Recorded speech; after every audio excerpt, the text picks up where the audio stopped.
नवाज शरीफ ने इलेक्शन में उतरने की तैयारियां शुरू कर दी हैं। नवाज शरीफ ने पंजाब में टिकटों की तकसीम के लिए फहरिस्तें तलब कर ली हैं। पंजाब में इंतखाबात की टिकटों के हवाले से अहम इजलास आइंदा जुमे को होगा।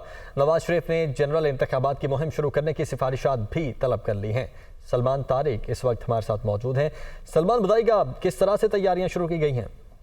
जी, मुस्लिम नून की जानिब से एक बड़ा फैसला किया गया है और इसमें यह है कि जी नवाज शरीफ ने इलेक्शन में उतरने के लिए जो तैयारियां शुरू कर दी हैं। इस सिलसिले में कायद नून लीग नवाज शरीफ ने पंजाब में टिकटों की तकसीम के लिए जो फहरिस्तें हैं वो तलब कर ली हैं और पंजाब में इंतखाबात की टिकटों के हवाले से जो अहम इजलास है वो पार्टी राय के मुताबिक जुमे को होगा और राना सनाउल्लाह से पंजाब की तंजीम साजी और टिकटों की तकसीम पर जो है वो कायद नवाज शरीफ ने जो है वो नून लीग के जो कायद हैं उन्होंने रिपोर्ट तलब कर ली है और नून लीग पंजाब का इजलास जुमे की दोपहर को बुलाने का फैसला किया गया है। नवाज शरीफ ने जनरल इंतखाबात की मुहिम शुरू करने की भी सिफारिशात इस इजलास में तलब कर ली हैं। जी ठीक है, बहुत शुक्रिया सलमान आपका।